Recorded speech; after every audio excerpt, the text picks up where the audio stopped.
তো কে রাজকুমারীকে হত্যা করেছে? 7%-এরও কম মানুষ খুঁজে বের করতে পারে কে রাজকুমারীকে হত্যা করেছে। উত্তর ভিডিও শেষে জানিয়ে দেওয়া হবে। দ্বিতীয় ধাঁধা, এই ওয়ার্ডগুলির মধ্যে লুকানো ডব্লিউ ওয়ার্ডটি খুঁজে বার করো।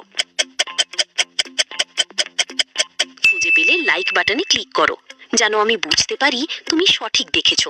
তৃতীয় ধাঁধা, ভিডিওর শেয়ার বাটনে ক্লিক করো। দেখো প্রথমে কোন অ্যাপটা আসছে। আমি গেস করছি ইনস্টাগ্রাম আসবে। যদি সঠিক হয় তাহলে তুমি একজন প্রো। একটা সিক্রেট বলি, আজ রাতেই একটা ভালো কিছু পেতে পারো। এখনই সাবস্ক্রাইব করো, না করলে মিস করতে পারো। ফাইনাল ধাঁধা, এইটা হার্ড। এই ইমোজি ভিতরে একটি ভিন্ন ইমোজি খুঁজে বার করো। ইমোজিটা কত নম্বর সারিতে ছিল কমেন্টে লেখো। আচ্ছা, তীরন্দাজের কাছে কালো তীর আছে, যা ঠিক সেই তীরের মতোই যেটি রাজকুমারীকে আঘাত করেছিল। তাই সেই